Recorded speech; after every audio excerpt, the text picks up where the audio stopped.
வரலாற்று சிறப்புமிக்க தேர்தல் பரப்புரை கூட்டத்தில் தலைமையேற்று நடத்தி கொண்டிருக்கிற எமது அண்ணன்மார்களே, வீட்டில் இருக்கிற சான்றோர் பெருமக்களை, கூடி நிற்கிற தாய் தமிழ் சொந்தங்களே, உங்கள் அனைவருக்கும் எமது பணிவான வணக்கம்.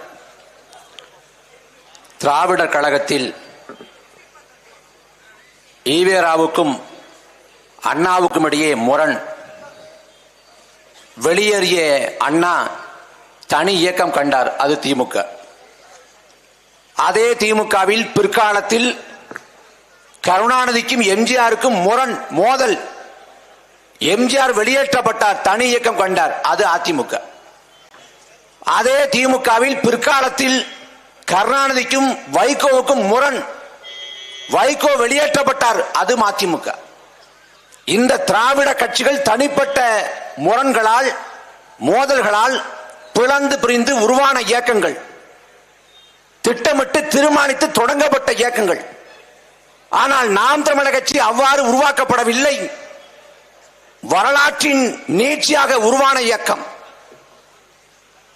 2009 மே 18 இந்த நாளில் லட்சக்கணக்கான தமிழர்களை கொன்று குவித்துவிட்டு, அவ்வளவுதான், தமிழர்களை கொன்று குவித்து விட்டோம், விடுதலை புலிகளை வீழ்த்தி விட்டோம், உங்கள் செம்மாந்த புலிக்கொடியை தாழ்த்தி விட்டோம், உங்கள் தலைவனை கொன்றொழித்து விட்டோம் என்று சொல்லி ராஜபக்சே மண்ணை முத்தமிட்டு எக்காலமிட்டு சிரித்த மே 18 உலகம் முழுக்க வாழ்ந்த தமிழர்கள் கூடி குறுகி போய் கண்ணீர் சிந்தினார்கள், கதறி அழுதார்கள், ஒப்பாரி வைத்தார்கள், ஓலமிட்டார்கள்.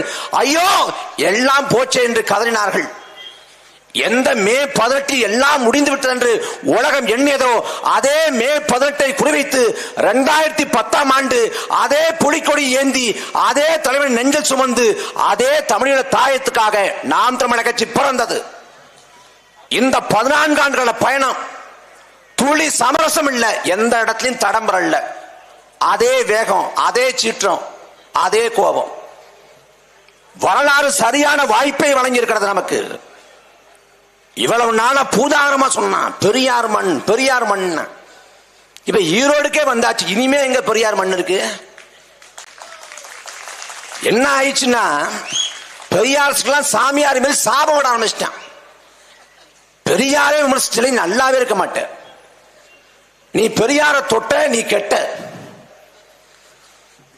நீ இவ்வளவு நாட்களாக ஊதி பெருசாக்கி பெருசாக்கி வச்சிருந்த, நாங்க அதை உடைச்சிட்டு இருக்கிறோம்.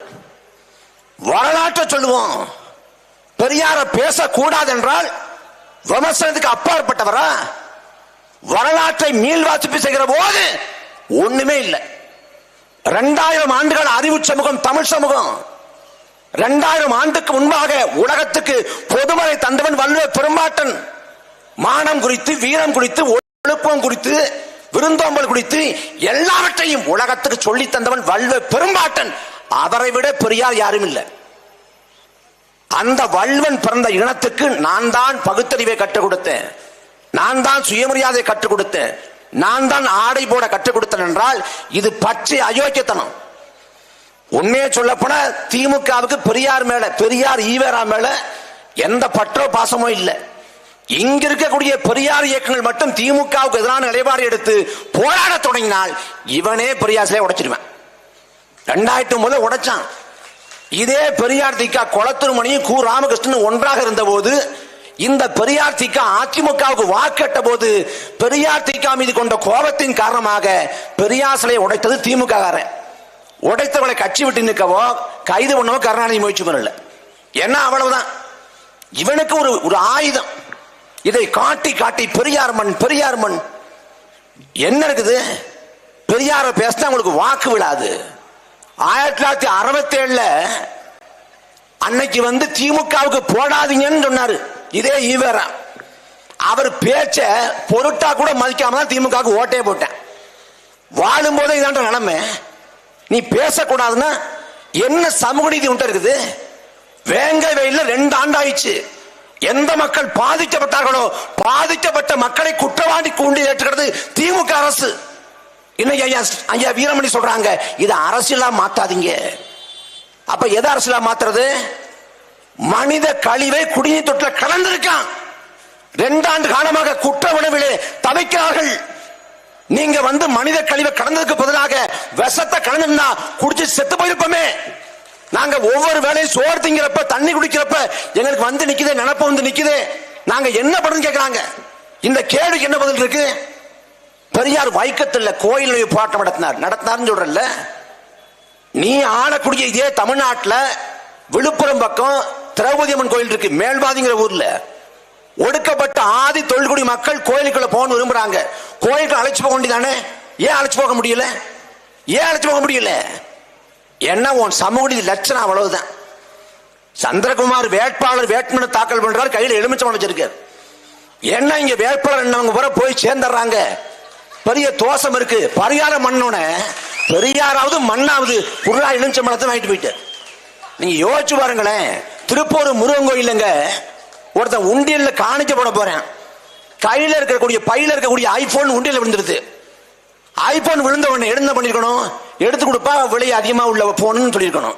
அவன் என்ன பண்றான்? உண்டியல்ல விழுந்த போன் முருகனுக்கு தான் சொந்தம், நாங்க எடுத்துற மாட்டோம். பாளையத்தை மண்ணு ஒரு 15 வருஷத்துக்கு முன்னாடி படம் வந்துச்சு. உண்டியல்ல குழந்தை விழுந்துடும், குழந்தை உண்டியல் விழுந்துச்சு, அம்பாளுக்கு தான் சொந்தம் அப்படின்னு. அப்பவே விவேக் நக்கல் பண்ணிருப்பாரு. உண்டியல்ல விழுந்துட்டு நான் கடவுளுக்கு தான் சொந்தம் பாரு. அன்னைக்கு அந்த அறுத பழைய நகைச்சுவையை இப்ப பண்ணிட்டு உட்கார்ந்துருக்காங்க. இவங்க முற்போக்கான், பகுத்தறிவன். திமுக கிட்ட எந்த கோட்பாடும் இல்லடா. என்ன கோட்பாடு இருக்கு? இந்திய எதுக்குறீங்களா? நீங்க மாநில சுயாட்சியை காப்பாற்ற போறீங்களா? பகுத்தறிவு விளையாட்ட போறீங்களா? திராவிட மாடலின் முன்னோடி ராமர்னு அமைச்சர் பேசுறாரு ரகுபதி. திராவிட மாடலின் முன்னோடி ராமர்னு. ராமரை பாஜக விட்டுட்டான்டா. பாஜகவுக்கும் ராமருக்கும் பிரேக்கப் ஆயிடுச்சு. அவன் கழட்டி விட்டான். அவன் கழட்டி விட்ட ராமன் நீ சேர்த்துக்கிற. ஜெய் ஸ்ரீராம் இப்ப வேறக்கு போயிட்டான், ஜெய் ஜெகநாதன்.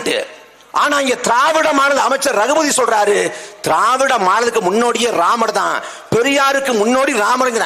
அப்பவே ஒட்டுமொத்த பெரியார்கள் தூக்கு போட்டு தொங்கிருக்கணும். ஏன் தொங்கல? அப்ப எங்க போச்சு ரோசம்?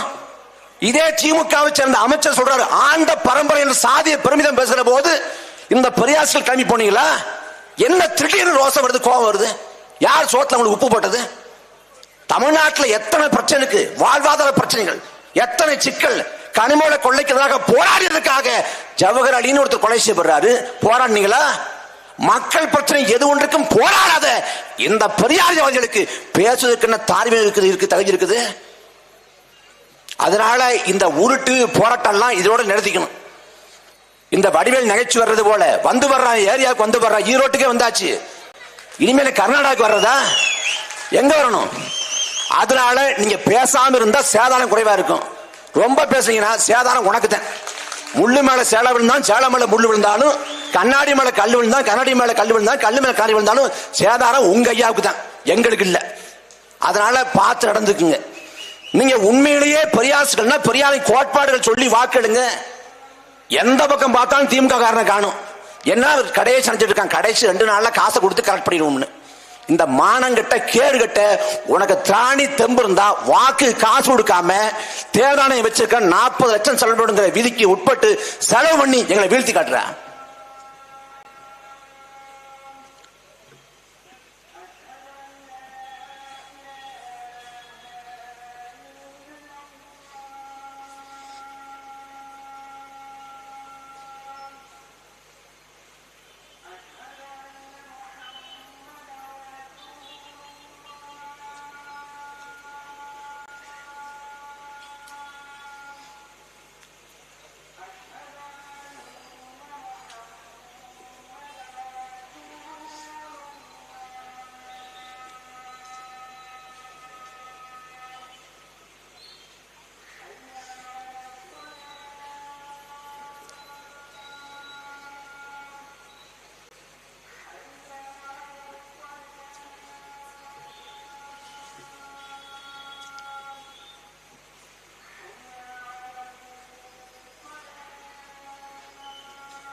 ஒரு 15 நாளைக்கு முன்னாடி மாலை முரசு தொலைக்காட்சியில் விவாதத்தில் நான் பேசுறப்ப எல்லா அயோக்கியத்தனத்தையும் பெரியார் பேர்ல வச்சு நீ பண்ணன்னா மக்களுக்கு கோபம் வந்து பெரியார் மேல வரும், அது பெரியார் சிலை மேல திரும்புன்னு சொல்லிட்டேன்.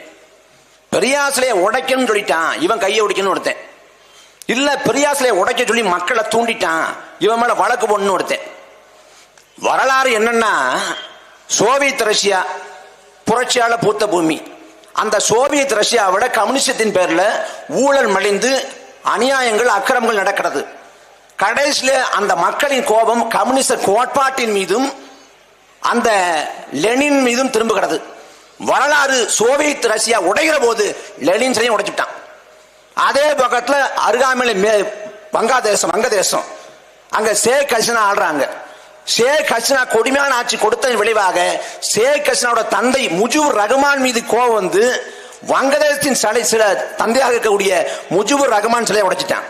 அதே போல எல்லா கொடுமையும் பண்ணா நாங்க ஒண்ணும் பண்ண மாட்டோம், கோபம் மக்களுக்கு வந்து பெரியார் மேல திரும்பிடும், சிலை மேல திரும்பின்னு சொன்னதுக்கு சிலையை உடைப்புன்னு எப்படி சொல்லாங்கிறேன். நாங்க உடைக்கிற ஆட்கள் இல்ல, ஜனநாயகவாதிகள். எங்களை அவதூறா பேசுற வாயே உடைக்கல. நாங்க அதான் சிலையை உடைக்கிற வேலையை செய்யல. ஆனா என்ன இருக்கிறோம், சிலையை உடைச்சிருவான் அப்படின்னு சொன்னாலே உனக்கு பொத்துக்கிட்டு வருது. பல ஆயிரம் ஆண்டுகளா இருக்கக்கூடிய மலையை தகர்த்து ஏத்துறானே, கனிம வளங்களா கொண்டு போறானே, எங்கள் மலைகள் கொண்டு போகப்படுறப்ப, எங்கள் வளங்கள் வேட்டையாடுறப்ப எங்களுக்கு எவ்வளவு கோபம் வரும், எவ்வளவு ரோசம் வரும். அதனால வரலாறு கொடுத்துக்க கடைசி வாய்ப்பு, எல்லாத்துக்குமான கடைசி வாய்ப்பு நாம் தமிழர் கட்சி தான். கவியரசு கண்ணதாசன் சொல்றாரு காமராசரை பத்தி, காலத்தின் கடைசி கருணைங்கிறார். அதே போல வரலாறு கொடுத்துக்கிற பெரு வாய்ப்பு, 1000 ஆண்டுக்கு மேலாக அதிகாரமுற்று உலகம் முழுக்க அகதியாக கூலியாக நிற்கிற தமிழன், தென்னாப்பிரிக்கன் வைரச் சுரங்கங்கள்ல, மலேசிய ரப்பர் தோட்டங்கள்ல, இலங்கை தேயிலை தோட்டங்கள்ல, மொரிஷியஸின் கரும்பு தோட்டங்கள்ல உலகம் முழுக்க அண்டி ஒண்டி அகதியாக கூலியாக நிற்கிற தமிழன் அதிகாரத்தை சுவைப்பதற்கு தமிழக சட்டமன்றத்திலே தமிழனுக்கான கோல் ஒலிப்பதற்கு கடைசி வாய்ப்பு நாம் தமிழர் கட்சி. நாம் தமிழர் கட்சியின் சின்னம் ஒளிவாங்கி வழிதாங்கி நிற்கிற இந்த இனத்தின் பிள்ளைகளுக்கு ஒளிவாங்கி சின்னத்திலே அக்கா சீதாட்சி அவர்களுக்கு வாக்களி தந்து வெற்றி பெற செய்யுங்கள். இந்த மண்ணில் நிச்சயம் மாற்று அரசியல் உருவாகும். நாம் தமிழர் கட்சி ஆட்சி அதிகாரத்துக்கு ஏறும். நன்றி, வணக்கம். மாநில மாணவர் பாசறை ஒருங்கிணைப்பாளர் தமிழ் அமுது அவர்கள்.